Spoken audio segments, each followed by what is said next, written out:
Di sebalik tangan yang membina dunia kita, ada cinta yang kekal melangkaui usia.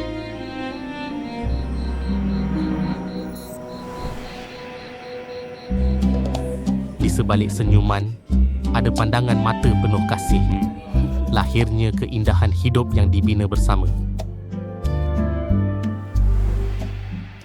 Di sebalik kehangatan sebuah rumah, ada gelak tawa yang mengingatkan kita akan erti keluarga.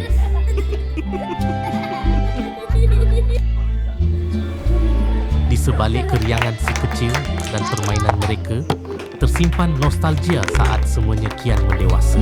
Kerana setiap keindahan yang dibina bersama akan dibawa dalam setiap babak kehidupan.